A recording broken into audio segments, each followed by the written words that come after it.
창세기 14장 1절부터 16절입니다. 제가 어제 여러분에게 톡으로 남겼듯이 한번 14장을 한번 읽고 예배를 참석하면 좋겠다라고 제가 이제 말씀을 드렸는데 다 그렇게 하신 줄을 제가 믿고 기니까 좀 짧게 한 4절까지만 읽도록 하겠습니다. 창세기 14장입니다. 시나랑 아무라벨과 엘라사랑 아리옥과 엘라망 그돌라오멜과 고이망 디달의 시대에 이 왕들이 소돔왕 베라와 고모라왕 비르사와 아드마왕 시납과 스보이노왕 세메벨과 벨라왕 곧 소아랑과 싸웠다. 이 다섯왕은 군대를 이끌고 시딤 벌판 곧 지금의 소금바다에 모였다. 지난날에 이 왕들은 12년 동안이나 그돌라오멜을 섬기다가 13년째 되는 해에 반란을 일으켰던 것이다.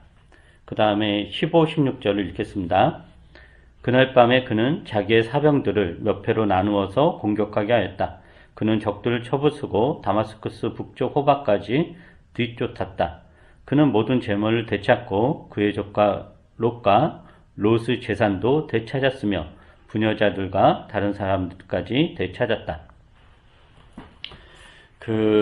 이 창세기 14장은 그 창세기에서 사실 굉장히 이해하기가 쉽지 않은 장입니다. 왜냐하면은 굉장히 갑작스럽기도 하고 또 굉장히 많은 왕들과 많은 나라들이 나오는데 이 나라들과 이 왕들의 정체에 대해서도 분명하지가 않고 특히 이제 중간에 나오는 그 14장 중간에 나오는 멜기세덱 이야기는 좀 뜬금없기도 합니다. 그러니까 전후 과정이 굉장히 많이 생략되어 있기 때문에 사실은 14장은 이해하기가 쉽지도 않고 성경학자들도 난해한 장 중에 하나라고 이야기합니다. 그래서 그렇지만 어쨌든 본문이 이야기하는 만큼 정도만 우리가 이야기를 해보려고 할 텐데요. 우선 14장은 크게 4단락으로 이렇게 나눌 수 있습니다. 1절부터 10절은 왕들의 전쟁, 즉 여기서 그 1절에 나오는 왕들은 동방에 지금의 이라크, 그러니까 페르시아, 바빌론 지역에서 그 패권을 다투던 그 강대국, 그 왕들 4명의 왕이 그렇고, 그 다음에 이제 그 2절에 나오는 5명의 왕은 가나안 지역을 중심으로 이렇게 그 나라를 세우고 다스렸던 왕들의 목록입니다. 그러니까 동방과 서방 이렇게 이제 이야기할 수 있죠. 그 왕들의 전쟁에 관한 이야기가 11절까지고, 그 다음에 이제 12절부터 16절은 이 전쟁의 와중에 그 아브라함의 조카 롯이 그 가족들과 함께 다 재산까지 몽땅 다 그 이렇게 포로로 이제 잡혀갔는데 그 소식을 듣는 아브라함이 그 롯을 이제 구했다라는 이야기고, 그 다음에 이제 17절부터 20절은 그 유명한 아브라함과 살레망 멜기세덱의 만남입니다. 그 다음에 21절부터 24절은 앞에 그 1절부터 11절 이야기 앞단락과 연결이 돼가지고 아브라함과 그 소돔왕 베라의 그 만남이 그 내용입니다. 그 1절에 나오는 시나랑 아무라벨, 엘라사랑 아리오, 엘라망, 그돌라오멜, 고이망 디달, 이게 이제 구체적으로 어느 왕인지는 알 수 없는데 그 이제 추측은 할 수 있어요. 왜냐하면 그 1절에 시나랑 아무라벨 이렇게 나오잖아요. 여기서 시날이 어디냐면 시날 평지 이런 표현 들어봤을 텐데 이 시날이 바빌론 지역입니다. 바빌론 지역이 이제 지금 이라크 지역이죠. 그 다음에 엘람은 어디냐면은 바빌론 동쪽에 있던 나라입니다. 그래서 아마도 그런 것들을 가지고 추측을 하면은 이 4명의 왕은 그 동방 지역에서 패권을 장악하고 가나안을 지역의 여러 나라들을 속국으로 이제 이렇게 삼았던 것이죠. 그리고 이 동방의 4왕 중에서 그돌라오멜이 가장 강했고, 이 그돌라오멜 엘라망이죠. 엘라망 그돌라오멜을 중심으로 동방 지역의 나라들이 연합을 해서 그 가나안 지역의 나라들을 속국으로 이제 다스렸던 것 같습니다. 그 다음에 이제 2절에 나오는 나라들과 그 왕들은 이제 구돌라오멜의 지배를 받고 있었던 그 가나안 지역의 그 여러 왕들이죠. 소돔왕, 뭐 고모라왕, 아르마왕, 수보임왕, 뭐 소아랑 이런 왕들 이제 섬겼다라고 구돌라오멜을 섬겼다라고 그래요. 여기서 섬겼다라는 것은 그러니까 속국이 되었다라는 거예요. 그러면 속국은 어떤 역할을 하냐면은 당연히 세금을 갖다 바쳐야죠. 그래서 자기네 지역에서 나왔던 곡식이라든가 가축이라든가 특산물이라든가 금속이라든가 혹은 노예들을 매년 혹은 매 절기마다 이렇게 그 구돌라오멜과 그 연합한 그 나라들에게 정기적으로 이제 바쳤다라는 것을 알 수 있으니까 수탈을 당한 거죠. 그것을 몇 년을 그렇게 하냐면 12년 동안 이제 그런 속국으로 지냈다라고 그래요. 그러니까 그러다가 이제 더 이상 이제 참을 수 없으니까 13년 12년을 섬기고 그 다음에 13년에 이 다섯 왕이 그러니까 서방이죠. 서방의 다섯 왕이 구돌라오멜과의 계약을 깹니다. 즉 반란을 일으키죠. 우리가 더 이상 속국이 되지 않겠다라고 선언을 해요. 그러니까 이제 구돌라오멜이 가만둘 수 없죠. 그래서 그 다음에 즉 14년째 되는 해 자신과 연합을 형성했던 시나랑이라든가 엘라사랑 고이망과 함께 대군을 이끌고 가나안 지역으로 쳐들어옵니다. 그게 5절부터 이제 7절의 내용이에요. 이렇게 쳐들어오면서 5절부터 7절에 보면은 거침없이 쳐들어와요. 그래서 가는 곳마다 승리를 거두죠. 뭐 아스드롯 가르나임에서 루바 족속을, 함에서 스스 족속을, 뭐 기라다임에서 엠 족속을, 세일산에서 호리 족속을, 가데스에서 아말렉 족속을, 또 하사손 다말에서 아모리 족속을 치면서 계속 이제 밀고 들어오니까 파죽지세로 다 밀고 들어오는 거죠. 그러니까 이제 이 동방의 그 반란을 일으켰던 이 다섯 왕들도 뭐 놀랄 수밖에 없죠. 그래서 이제 이 구돌라오멜의 연합군이 파죽지세로 밀고 들어와서 이제 어디에 도착을 하냐면은 당시 시딤 골짜기에 도착을 하고, 그리고 이제 반란을 일으켰던 그 소돔왕, 고모랑 이 다섯 왕들도 군사를 모아가지고 시딤 골짜기에 모입니다. 거기에서 이제 그 대결투가 벌어져요. 근데 알다시피 그 전투에서 그 소돔의 동맹군이 대패를 하고 다 도망치고, 다 많은 경우는 이제 포로로 잡혀요. 그 다음에 이제 구돌라오멜의 연합군이 대제적인 승리를 거두죠.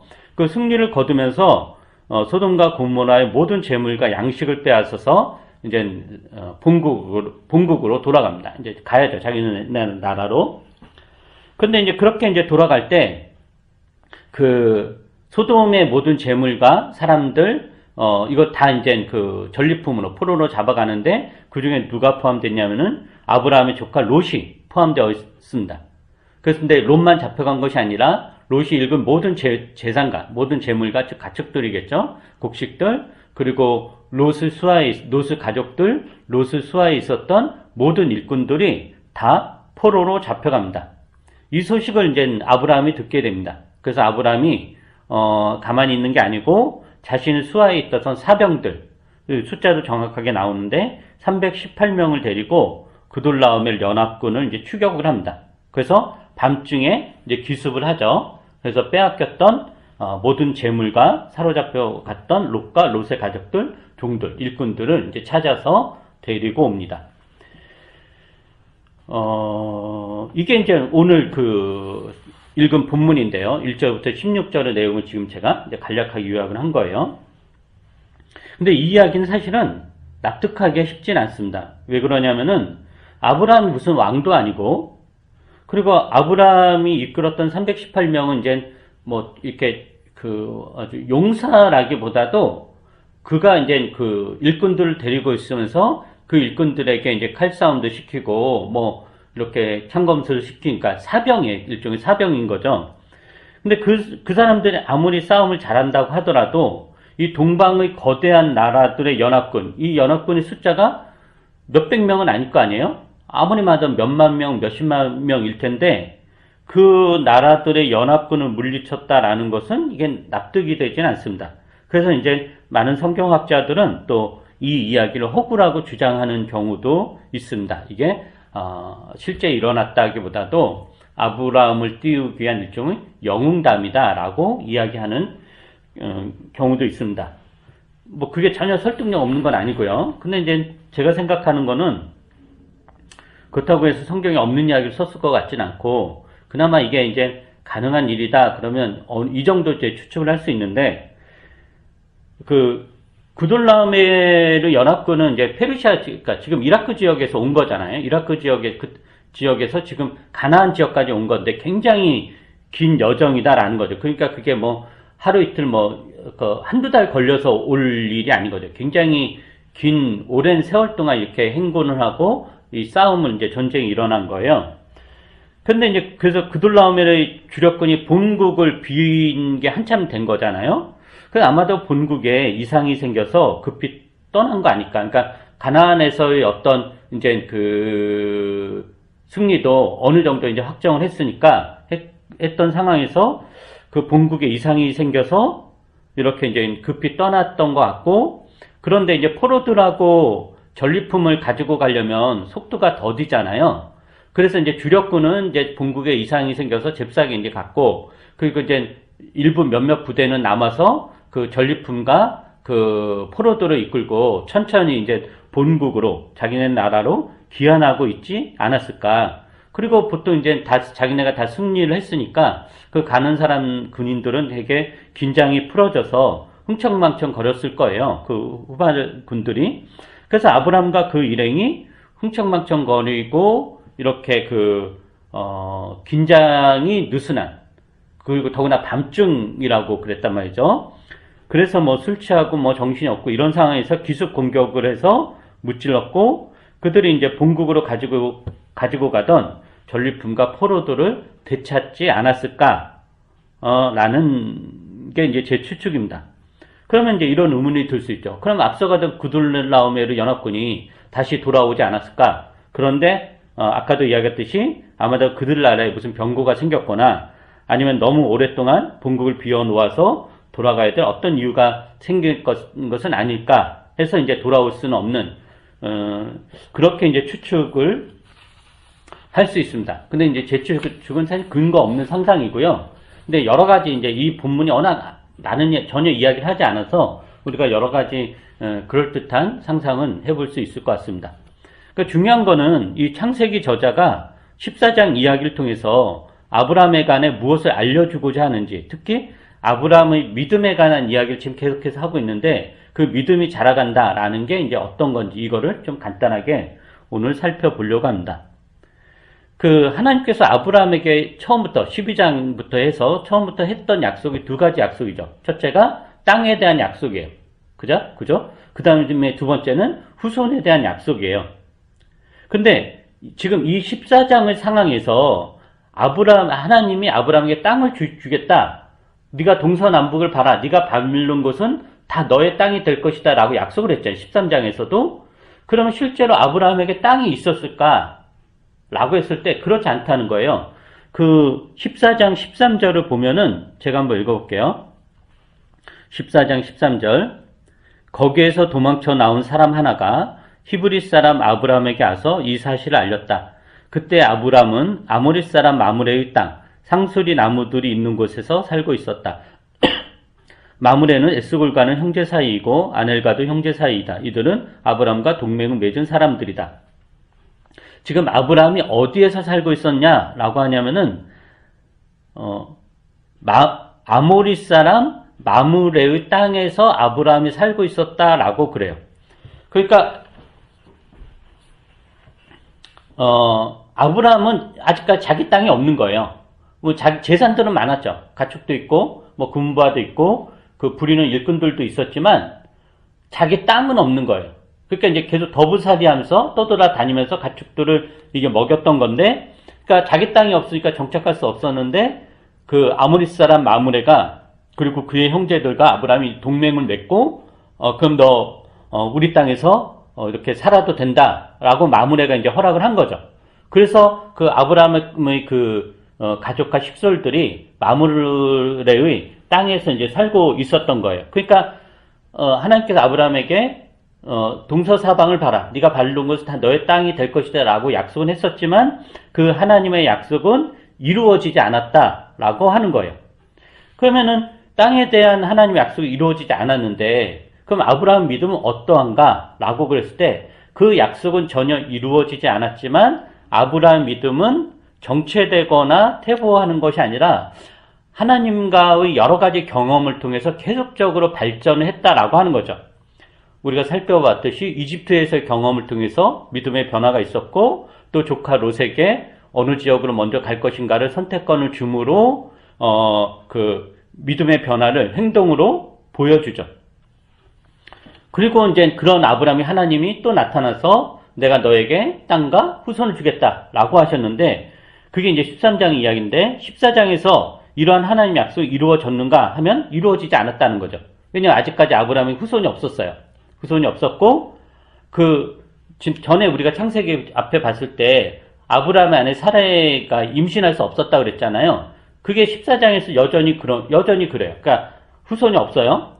그리고 아브라함의 땅도 없어요. 그런데 아브라함의 믿음은 계속해서 발전한다라는 거죠. 즉 약속의 성취가 믿음을 키우는 것이 아니라 아직 성취되지 않은 약속을 붙잡고 하나님의 뜻을 알고 그 뜻대로 살아가는 것으로 아브라함 믿음이 이제 성장을 했다라고 볼 수 있습니다. 그래서 이런 맥락에서 이 14장은 아브라함 믿음이 어떻게 발전했고 어떤 식으로 그의 믿음이 드러났는가를 이렇게 보여줍니다.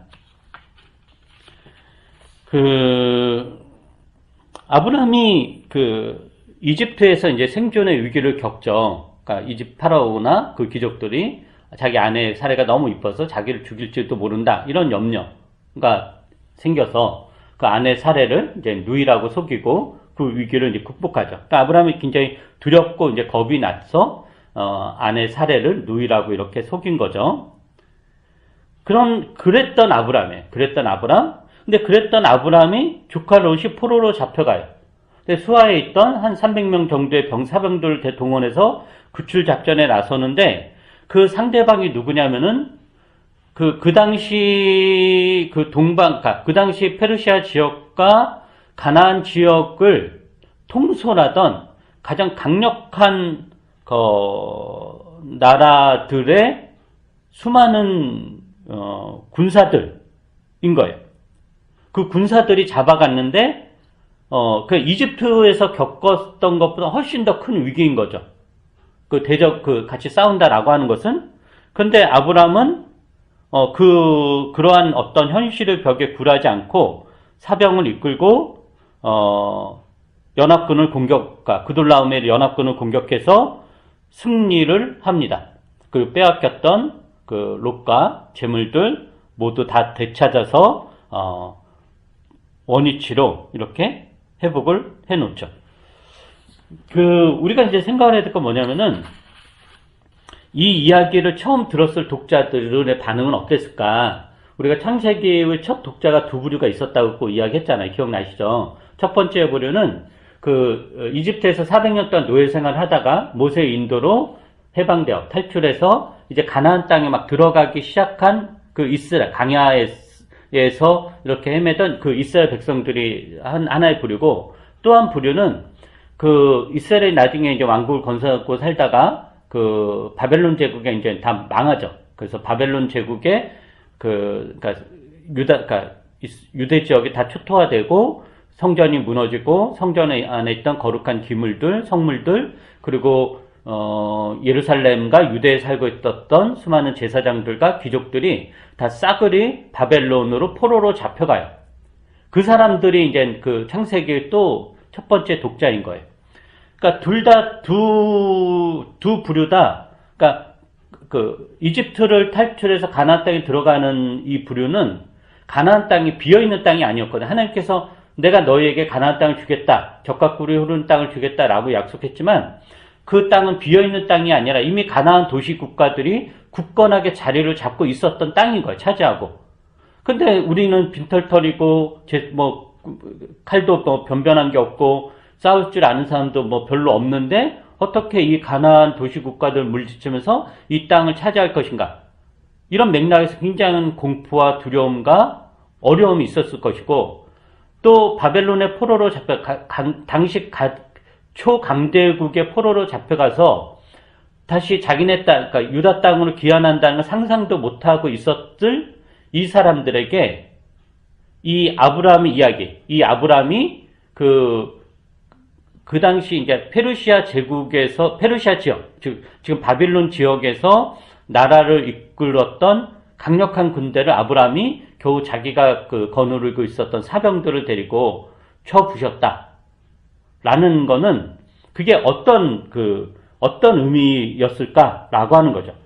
이런 이야기를 통해서 그 첫 독자들은 굉장한 어떤 격려와 용기를 가졌을 것입니다. 자기들의 현재 처지를 가지고 굉장히 비관에 접해 있고 절망과 좌절에 빠져 있었지만 아브라함이 누구냐? 우리가 믿는 우리의 믿음의 조사, 우리의 선주 아브라함이 어떠했는가? 라는 이 이야기를 들음으로 지금 우리 처지가 비관할 처지가 아니구나. 그냥 멈추고 있을 처지가 아니구나. 라는 것을, 어떤 힘과 용기를 가졌을 것입니다. 그래서 여기서 우리는 믿음이, 이제 아브라함 믿음이 어떤 형태로 드러나는가 이렇게 볼 수 있는데 그것은 용기입니다. 용기. 우리가 이전 설교에서 아브라함 믿음이 어떤 성격을 갖는가를 계속 살펴봤죠. 현실을 인정하는 거다. 자신감이라는 거. 그리고 어른이 되어 간다는 거. 이런 맥락에서 이제 믿음을 살펴봤는데 오늘 이야기는 아브라함 믿음을 어떤 관점에서 이야기하냐면은 용기라는 관점에서 이야기합니다. 그러니까 하나님에 대한 신뢰는 용기 있는 삶을 살게 한다라고 하는 거죠. 용기란 무엇일까요? 용기란 현재의 환경과 상황을 거스르는 태도 혹은 성품입니다. 그러니까 용기라는 거는 용기가 필요하다. 용기가 있어야 된다는 건 뭘 전제로 하냐면은 현재의 상황이 굉장히 무섭고 두렵고 공포스럽고 굉장히 절망적인 상황이다라는 것을 전제로 합니다. 그것을 전제로 하는 거예요. 그러니까 용기가 필요하다라는 것은 현재 상황이 매우 힘들다라고 하는 거죠. 그 요한복음에 보면 요한복음 16장 33절 제가 한번 읽어볼게요. 요한복음 16장 33절 내가 이것을 너희에게 말한 것은 너희가 내 안에서 평화를 얻게 하려는 것이다. 너희는 세상에서 환난을 당할 것이다. 그러나 용기를 내어라. 내가 세상을 이겼다. 이 요한복음 16장의 내용은 어떤 내용이냐면은 예수께서 그 제자들에게 내가 이제 너희를 떠나갈 것이다. 나는 더 이상 너희들과 같이 있지 않을 것이다. 그러니까 제자들이 굉장히 곤혹스러워하고 두려움에 떨죠. 근데 그런 제자들에게 예수님이 또 어떤 이야기 하냐면은, 그러니까 이렇게 이야기하는 게 아니에요. 내가 너희들 떠나갈 것이다. 내가 떠나가지만 너희들이 만나는 세상은 굉장히 좋은 세상일 것이다. 이러면 얼마나 좋겠어요? 근데 예수님이 그렇게 하지 않고 나는 너희들 떠나갈 것이다. 그리고 너희들은 세상에서 환난을 당할 것이다. 이런단 말이에요. 그러니까 예를 들면 이런 예요. 부모가 이제 애들 이제 집에 남겨두고 마시를 간다거나 어디 멀리 여행을 간다고 쳐봐요. 그럼 보통 이제 애들을 안심시키잖아요. 우리가 떠나도, 우리가 잠깐 우리 엄마 아빠가 여행 가도, 여기 되게 안전하고 너희 해칠 사람 없어. 가족, 친척들도 있고 이웃들도 있으니까 괜찮을까. 보통 이렇게 달래잖아요.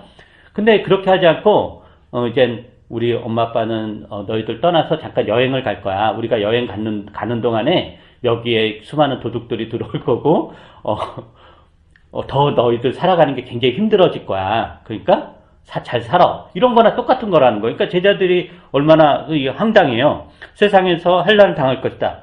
그런데 예수님이 딱 주신 말씀은 단 하나예요. 용기를 내어라. 용기를 내어라. 내가 너희들 환경을 좋게 하겠다. 이러지 않아요. 나는 너희를 떠날 것이다. 그리고 너희는 세상에서 환난을 당할 것이다. 그래서 어떻게 하라고요? 용기를 내어라. 이렇게 말씀하세요. 용기를 내어라. 그러니까 용기란 뭐냐?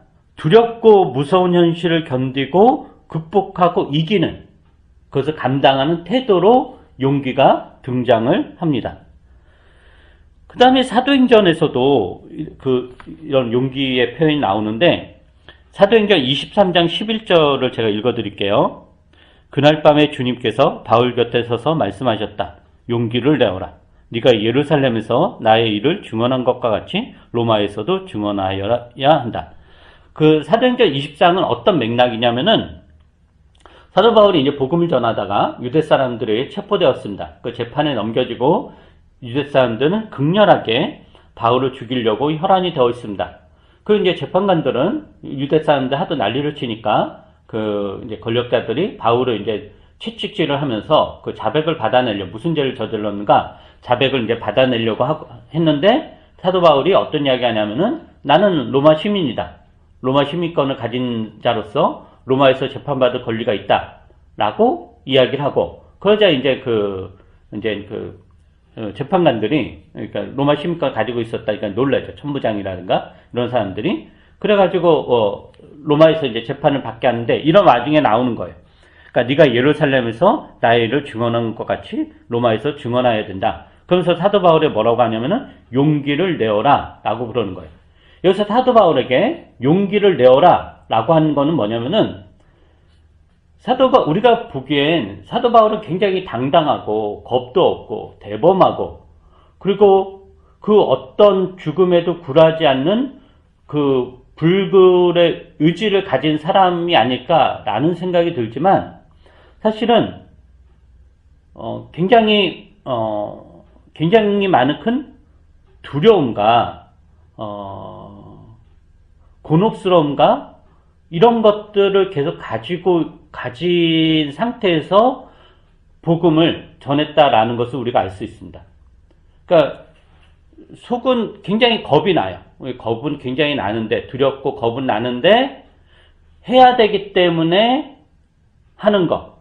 그래서 겉으로는 굉장히 당당해 보이지만 대범해 보이지만 그 속은 굉장히 늘 조바심 있고 겁이 나고 이게 이제 사도 바울의 마음인 거예요. 그러니까 하나님 주님께서 사도 바울에게 나타나서 뭐라고 하냐면은 용기를 내어라 라고 이야기하는 거죠. 만약에 사도 바울 자체가 굉장히 대범하고 그 마음속도 아주 강건했다면 굳이 용기를 내어라 이런 말을 할 필요가 없잖아요. 그러니까 이 용기를 내어라 라는 말에는 사도 바울에게 이제 큰 그런 두려움이 있었을 거다라는 것입니다. 그럼 이제 용기란 뭘까라는 거죠. 용기는 현실을 거스르는 힘입니다. 현실을 거스르는. 근데 우리가 현실을 거스른다라고 할 때 그게 현실을 부정하는 것은 결코 아닙니다. 그것과 이제 구별을 해야 되는데, 그러니까 현실을 거스르는 것과 현실을 부정하는 것은 전혀 달라요. 어떻게 다르냐면은 어떤 사람들은 믿음을 즉 하나님에 대한 신앙을 현실을 부정하는 것으로 생각하는 경우가 있습니다.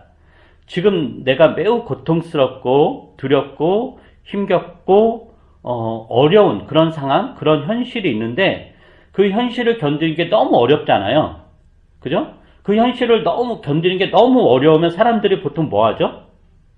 그래서 잊으려고 하죠. 왜냐하면 그 현실을 직면하고 그 현실을 만난다는 건 너무너무도 고통스럽기 때문에 가급적 그 현실을 안 보려고 그래요. 그래서 이제 술에 빠진 사람들은 왜 술을 먹느냐? 괴로울 때 왜 술을 먹느냐? 갑자기 왜 괴로울 때 왜 술을 먹겠어요? 그 괴로운 현실을 견디기 너무 힘든 거예요. 그 술을 먹으면 잊어버리죠. 그러나 또 술을 안 먹는 사람들 다른 거 게임을 하는 사람들. 그러니까 집안이 엉망진창인데 왜 사람들이 게임에 빠지겠어요? 그 게임을 하는 순간만큼은 그 엉망진창인 집안이 안 보이는 거죠. 이런 식으로 신앙이 동원이 될 수 있어요. 현실이 너무 고달프고 괴롭고 어려운데 그 현실을 감당하는 게 너무 힘든데 그 현실을 내가 직면하는 건 너무 고통스러운 거예요. 더더욱. 그래서 그 현실을 잊기 위해서 신앙을 사용하는 것. 일종의 스스로 체면을 거는 거죠. 아닐 거야, 아닐 거야, 아닐 거야. 주님은 그런 분이 아니야, 아니야. 하면서 계속 스스로 일종의 정신승리죠. 이런 식으로 믿음을 사용하는 경우가 있습니다. 근데 그렇지 않다라고 하는 거죠. 믿음은 현실을 부정하는 것이 아니라 현실을 거스르는 거예요. 근데 현실을 거스른다라는 것은 현재 상황으로 인한 어떤 두려움과 고통, 어려움, 그것을 가져다 주는 환경, 이것을 안 보는 것이 아니라 그것을 그대로 인정하고 그것을 똑바로 보고 그것을 직면하되 거기에 휘둘리지 않고 그 현실의 두려움으로 인해 하나님에 대한 신뢰를 잃어버리지 않고 하나님의 뜻대로 사는 삶, 이것이 믿음입니다. 그리고 이 믿음이 있기 위해서는 어떤 덕목이 필요하냐? 용기라는 덕목이 필요하다라고 하는 거죠.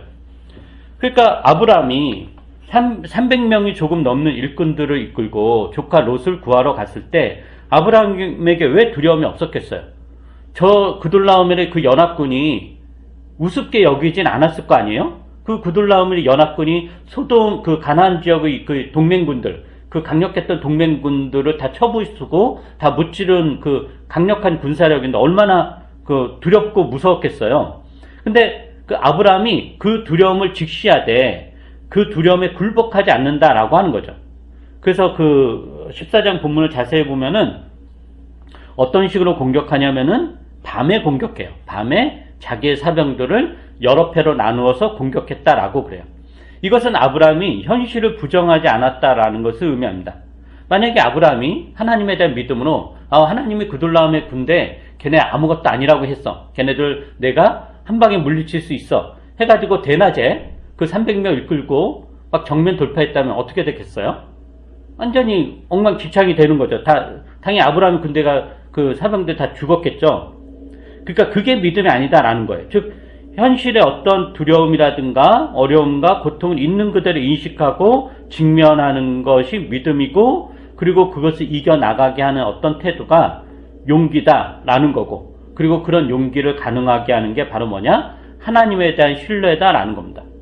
그래서 구약도 마찬가지고 신약도 마찬가지고 성경 전체에서 하나님과 우리 주 예수 그리스도께서 그의 백성들에게 늘 하셨던 말씀이 뭐냐면은 두려워 말라.